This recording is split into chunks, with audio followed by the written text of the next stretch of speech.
এটা সালাফদের মানহাজের পরিপন্থী, জানেন কিনা আপনারা?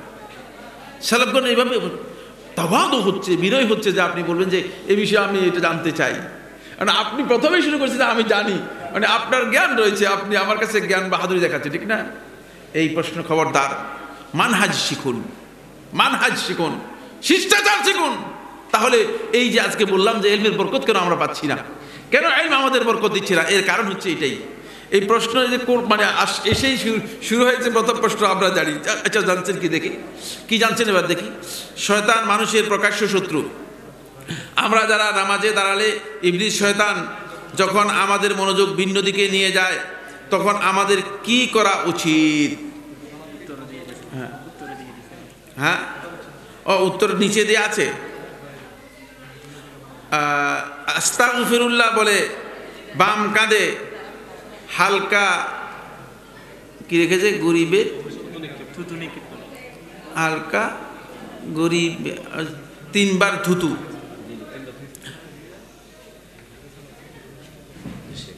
এখানে সহিহ মুসলিমের একটি রিওয়ায়াত রয়েছে, আস্তাগফিরুল্লাহ নয়, এটা হচ্ছে আউযু বিল্লাহ।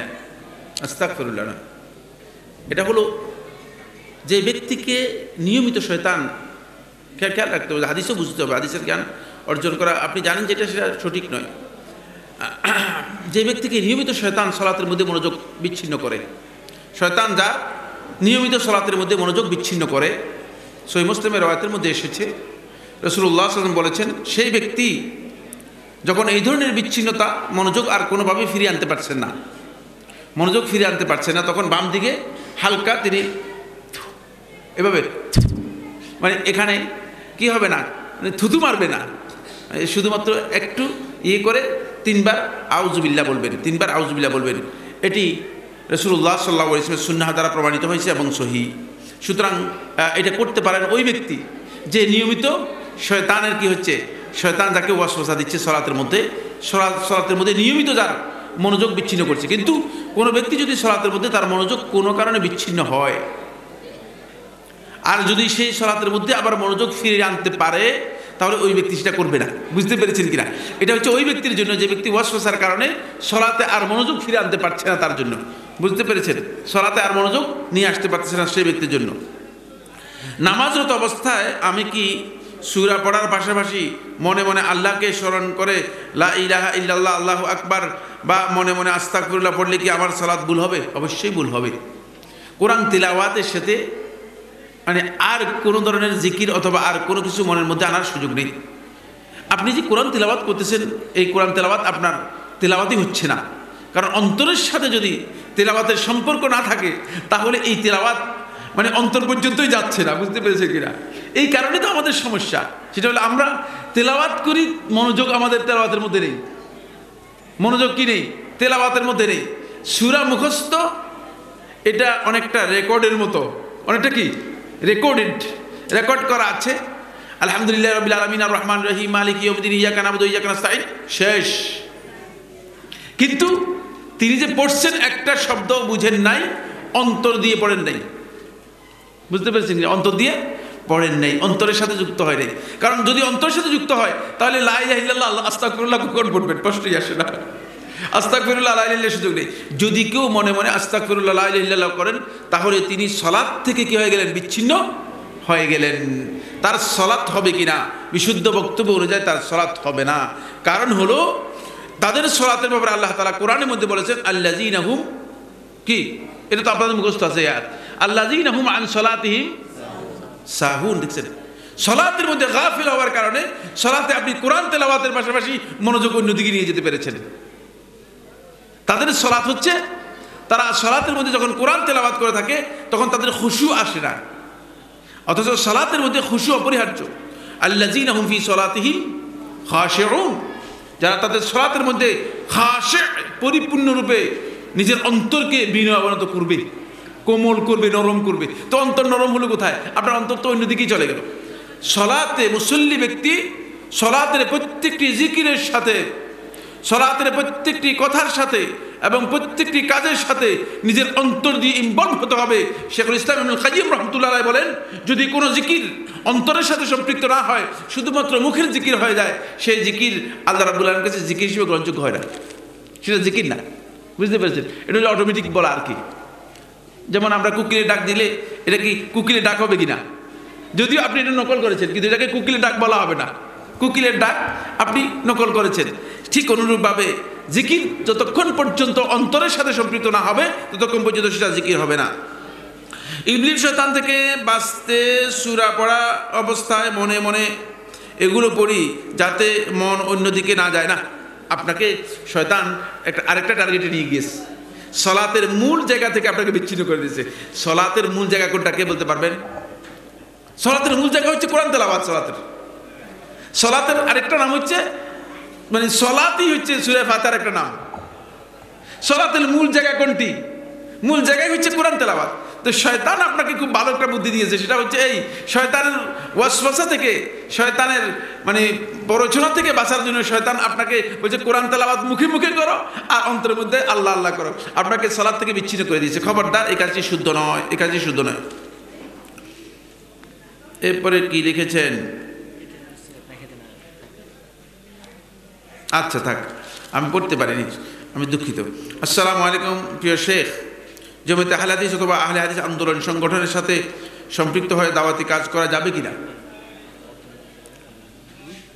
দাওয়াতি কাজ করার জন্য যদি আপনি মনে করেন যে সংগঠন করতে হবে, মানে সংগঠন ছাড়া দাওয়াতি কাজ করতে পারবেন না, তাহলে আপনি সেই সংগঠনে যোগ দিতে পারেন। কিন্তু দাওয়াতি কাজের জন্য সংগঠন করা অপরিহার্য নয়, দাওয়াতের জন্য সংগঠন করা অপরিহার্য নয়, বাধ্যতামূলক বিষয় নয়। কারণ সুনির্দিষ্ট কোনো সংগঠনের মধ্যে অন্তর্ভুক্ত হলে তখন দাওয়াতের চেয়ে সংগঠনের এজেন্ডা আপনার উপর বেশি হয়ে যাবে। বুঝতে পেরেছেন কিনা? দাওয়াতের চেয়ে সংগঠনের এজেন্ডা বেশি হয়ে যাবে। এখন আপনি মানুষদেরকে আল্লাহর দিকে দাওয়াত দিচ্ছেন না সংগঠনের দিকে দাওয়াত দিচ্ছেন? সংগঠনের দিকে দাওয়াত দিচ্ছেন। সুতরাং এই পিচ্ছিল পথে আপনার যাওয়ারই কোনো প্রয়োজন নেই। ইখলাস বিনষ্ট হবে তো হবেই, উপরন্তু আপনি হতে পারে যে আপনার পুরো দাওয়াতটাই আল্লাহর দিকে না হয় কোন গোষ্ঠী অথবা কোন সুনির্দিষ্ট সংগঠনের দিকে দাওয়াত দিয়ে দিয়েছেন, তাহলে এটা আল্লাহর দিকে দাওয়াত হয়নি, দাওয়াত ইলাল্লাহ হয়নি। এই জন্য আপনার ওই জায়গাতেই যাওয়ার দরকার নেই, পিচ্ছিল পথে যাবেন না যেখানে চলতে গিয়ে পড়ে যেতে হয়। বুঝতে পেরেছেন কিনা? এখানে যাওয়ারই দরকার নেই। সংগঠন যদি উদ্দেশ্য হয় এই শুধু দাওয়াতকে তনজিম করার জন্য, দাওয়াতকে অর্গানাইজ করার জন্য, যেমন এই যে মাহফিল, এই যে প্রোগ্রামটা, এই প্রোগ্রাম যদি অর্গানাইজ না করতে তাহলে আপনারা বসতে পারতেন এখানে না। প্রোগ্রাম এটা এই ধরনের হলে ঠিকই আছে, এই ধরনের হলে কোনো অসুবিধা নেই। কিন্তু যদি সংগঠনের জন্য সুনির্দিষ্ট কোনো এজেন্ডা থাকে তাহলে সেই এজেন্ডার দিকে আপনি মানুষদেরকে আহ্বান করতে পারেন না, তাহলে আপনি দাঈ ইলাল্লাহ নন, আপনি ওই ব্যক্তির অন্তর্ভুক্ত হবেন না। ওয়ামান আহসানু কাওলাম মিম্মান দাআ ইলাল্লাহি ওয়া আমিলা সালিহান ওয়া ক্বালা ইন্নানি মিনাল মুসলিমিন, কারণ ওই ব্যক্তির অন্তর্ভুক্ত হতে পারবেন না। এই জন্য আপনাকে খেয়াল রাখতে হবে যে আপনি কি এজেন্ডার দিকে দাওয়াত দিচ্ছেন নাকি আসলে আল্লাহর দিকে দাওয়াত দিচ্ছেন। আপনি এই পিচ্ছিল পথে আপনি যদি পথে যান, হতে পারে যে আপনি কোনো না কোনো এক জায়গায় আপনি হোঁচট খেয়ে পড়ে যেতে পারেন, আর হোঁচট খেয়ে পড়ে গেলে এটা আপনার জন্য পুরোটাই বুমেরাং হয়ে যাবে। ভালো কাজ করতে গিয়ে পুরোটাই পণ্ড হয়ে যাবে। সালাতের মধ্যে একজন মুসল্লি সালাত আদায় করতেছে, কিন্তু যখন সালাতের মধ্যে তার রিয়া এসে যাবে তখন তার সালাতটা শিরক হয়ে যাবে। কি হয়ে যাবে? সালাত ইবাদত, ইবাদত আল্লাহর সন্তুষ্টির জন্য দাঁড়িয়েছে সালাতের মধ্যে, কিন্তু যখন এই সালাতের মধ্যে তার রিয়া এসে গিয়েছে তখন তার ইবাদত শিরক হয়ে গিয়েছে। বুঝতে পেরেছেন? এই জন্য খবরদার, পিচ্ছিল জায়গা যেখানে যেখানে আছে, যেখানে যেখানে সমস্যার জায়গা রয়েছে, চোখের সামনে দেখছেন, সেখানে গিয়ে নিজেকে বলতে না পরীক্ষার মধ্যে ফেলবেন না। কারণ পরীক্ষার মধ্যে ফেললে হয়তো পরীক্ষা উত্তীর্ণ নাও হতে পারেন। অনেককে দেখা যায় ইমাম আবু হানিফা রাহমাতুল্লাহ আলাইহিকে জারাহ করে। আপনি কি করবেন? আপনি কি করবেন? যিনি ইমাম রাহমাতুল্লাহ আলাইহিকে জারাহ করেন তিনি জাহিল, নির্বোধ, তার কাছে দ্বীনের কোনো জ্ঞান নেই। আমি আপনাকে স্পষ্ট করে বলতে চাই, যদি বুঝেন বিবেক দিয়ে বুঝার চেষ্টা করুন। 150 হিজরি সনে ইমাম রহমতুল্লাহ মৃত্যু হয়েছে। কত হিজরি সনে? 150 হিজরি সনে ইমাম রহমতুল্লাহ মৃত্যু হয়েছে। আজ থেকে 1350 বছর আগে। কত বছর আগে? না, 1300 বছর আগে, 9.5 1300 বছর আগে। চিন্তা করেন, 1300 বছর আগে এখান থেকে প্রায় 7,000 7,500 কিলোমিটার দূরে একজন ব্যক্তি মৃত্যু হয়ে গেছে। এই মজলিসের মধ্যে আজকের দিন পর্যন্ত তার সম্পর্কে আলোচনা হচ্ছে। এমনি আমার আল্লাহ রাব্বুল আলামিন তাকে তার আলোচনা এমনি নিয়ে আসছে। কি মনে করতেছেন আপনি? কি মনে করতেছেন? আরে আমি তো আমার দাদা, আপনি আজকে এই বছরের মধ্যে আপনার দাদার জন্য কয়বার নাম উল্লেখ করেছেন? কয়বার জন্য রহমতুল্লাহ বলেছেন? কয়বার জন্য তার জন্য দোয়া করেছেন রহমতের? সারা পৃথিবীর মানুষ, লক্ষ লক্ষ কোটি কোটি মানুষ মুহূর্তে মুহূর্তে গোটা পৃথিবীর মধ্যে তার নামে আবু হানিফা রহমতুল্লাহ আলাই রাহিমাহুল্লাহ তাআলা বলতেছে সারা পৃথিবীর মানুষ। কি মনে করতেছেন আপনি? এটা আল্লাহ রাব্বুল আলামিনের পক্ষ থেকে, এটা বড় ধরনের আল্লাহর পক্ষ থেকে তার জন্য নিয়ামত, এটা বরাদ্দ করে দিয়েছেন আমাদের জন্য। সুতরাং এটাকে সহজ করে দেখবেন না। আপনি যে বলেছেন এটা অত্যন্ত দৃষ্টতা। খেয়াল রাখবেন, যাদের ব্যাপারে যাদের ফজল, অনুগ্রহ, শ্রেষ্ঠত্ব পৃথিবীর মানুষ সাক্ষ্য দিয়ে দিয়েছে, আপনি এখানে মাথা ঠোকর দেওয়ার কোনো দরকার নেই, আপনার কাজ এটা দরকার নেই। এখানে চুপ থাকবেন। আমরা কোনো ইমাম ব্যক্তি সম্পর্কে আমাদের আলোচনা নয়। আমরা ইমাম আবু হানিফা রাহমাতুল্লাহ আলাইহিকে ইমাম হিসেবে মনে করি। কিন্তু যদি কোনো মাসআলা কোরআন এবং হাদিসের পরিপন্থী মাসআলা হয়, এটা ইমাম রাহমাতুল্লাহ আলাইহি হওয়ার কারণে নয়, বরং এটা কোরআন হাদিসের কারণেই আমরা সেটা গ্রহণ করি না। খুবই স্পষ্ট বক্তব্য। এটা শুধু ইমাম আবু হানিফা রাহমাতুল্লাহ নয়, ইমাম শাফিঈর ক্ষেত্রেও, ইমাম মালিকের ক্ষেত্রেও, ইমাম আহমদ ইবনে হাম্বলের ক্ষেত্রেও, এমনকি আমি সাইফুল্লাহর ক্ষেত্রেও স্পষ্ট কথা। যদি আমার কোনো বক্তব্য কোরআন হাদিসের বিপরীত হয়, তাহলে এটাকে আপনারা গ্রহণ করবেন? প্রশ্নই আসে না। এই কথা স্পষ্ট জানলেই, সুতরাং এখানে জেরা করার বিষয় নেই, কারণ জেরা করার বিষয়টি এর সাথে যদি যুক্ত নয়। 4 মাস থাকতে পারবে, 4 মাস থাকতে পারবে, কিন্তু 4 মাস পরে আসলে যদি চাকরি চলে যায়, তাহলে স্ত্রী কি চাকরি দিতে পারবে? সুতরাং এটা স্ত্রীর সাথে সেই সমঝোতায় যেতে হবে। আসেন, সালাতে সিজদার আগে কি হাত নাকি হাঁটু যাবে, এই মাসালার মধ্যে আলেমদের ইখতিলাফ রয়েছে। আহলে হাদিসগণ আগে হাত দেওয়ার বিষয়টিকে গ্রহণ করেছেন, জুমহুর আহলে হাদিসগণ। শেখুল ইসলাম ইবনুল কাইয়িম রাহমাতুল্লাহ আলাইহি হাঁটু দেওয়ার বক্তব্যটাকে অগ্রাধিকার দিয়েছেন এবং তাহকিক করেছেন যে এটাই বিশুদ্ধ বক্তব্য। সুতরাং যেহেতু দুটি বক্তব্য আলেমদের ইজতিহাদি মাসআলা, সেক্ষেত্রে যে কোনো একটা গ্রহণ করতে পারেন। ইমামের সাথে প্রথম রাকাত না পেয়ে যদি দ্বিতীয় রাকাত শরীক হয়, তাহলে কি সূরা ফাতিহার শুরুতে আউযুবিল্লাহ পড়তে হবে? বিস্তারিত বলবেন। সূরা ফাতিহার শুরুতে আউযুবিল্লাহ পড়তে পারেন, যেহেতু আপনি শুরু করছেন। জি, শেষ। এরপরে ছেলে সন্তানের ডাক নাম হিসেবে শাফি রাখা যাবে? হ্যাঁ, শাফি রাখা যাবে। কোন সময় জামাতবদ্ধ মুনাজাত জায়েজ হবে? হ্যাঁ, জামাতবদ্ধ মুনাজাত কখনো কখনো জায়েজ রয়েছে, যদি সেটাকে সুন্নাহ বিধান হিসেবে মনে করা না হয়। প্রশ্ন, যদি রাতে যদি স্বপ্নদোষ হয়, সকাল হতে হতে তা যদি শুকিয়ে যায়, তাহলে শরীর নাপাক থাকবে? এই মাসালার কারণে জিজ্ঞেস করতেছেন। অবশ্যই স্বপ্নদোষ যদি হয় থাকে, তাহলে আপনি অবশ্যই জুনুব, নাপাক, এই অবস্থা আপনাকে গোসল করতে হবে। গোসল আপনার উপর ফরজ। আসসালামু আলাইকুম শেখ, আমার প্রশ্ন হলো যে ইমাম বলে আল্লাহ সব জায়গায় বিরাজমান, তার পিছনে সালাত হবে কিনা? হ্যাঁ, তার পিছনে সালাত হবে। শেখ, শুধু কি আহলে হাদিস পরিচয় দেওয়া যাবে? কারণ সবাই তো আহলে সুন্নাত ওয়াল জামাত দাবি করে। আহলে হাদিসও পরিচয় দিতে পারবেন, আহলে সুন্নাত ওয়াল জামাতও পরিচয় দিতে পারবেন, দুটাই বৈধ। আমির হামজা নামক বক্তা বলেছে মেরাজে তার রাসূল সাল্লাল্লাহু আলাইহি ওয়াসাল্লাম সিনা চাক করা হয়নি, কারণ হিসেবে বলেছে রাসূল সাল্লাল্লাহু আলাইহি ওয়াসাল্লামের কোনো গুনাহ নেই, তাই জমজমের পানি দিয়ে দৌত করার ঘটনা বানাও। কথাটা কতটুকু সত্য? সিনা চাক তো গুনার জন্য হয় নাই, এই কারণে বক্তা এটা বুঝতে পারে নাই। সিনা চাকের বিষয়টি অন্য, তবে দুইটি হাদিসই সহিহ। রাসূল সাল্লাল্লাহু আলাইহি ওয়াসাল্লাম গুনাহ ক্ষমা করে দেওয়া হয়েছে, এটাও সহিহ। আর রাসূল সাল্লাল্লাহু আলাইহি ওয়াসাল্লাম সিনা চাক হয়েছে, এটাও কি সহিহ। যেহেতু দুটি সহিহ হাদিস সাব্যস্ত হয়েছে, একটা মানলাম আর একটা মানলাম না, হলো না। দুইটাই মানতে হবে, দুইটাই মেনে নিতে হবে। হকের সাথে যদি একজন থাকে, তাহলে সে একাই একদল। এক্ষুনি হকের পথে যদি একদিকে লোক থাকে, তাহলে একসাথে জামাতবদ্ধ কাজ করতে পারবে কিনা? আমি প্রশ্ন বুঝি নাই। হকের সাথে যদি একজন থাকে আর সমস্ত লোক যদি বিরোধী থাকে, তাহলে হক কি তার সাথে আছে? না, এটা হ্যাঁ এটা কি নয়, এটা প্রশ্নই আসে না। লা তাজতামি উম্মতি আলা দালালা। একজন লোক শুধুমাত্র এক পথে, পুরো উম্মত আরেকদিকে।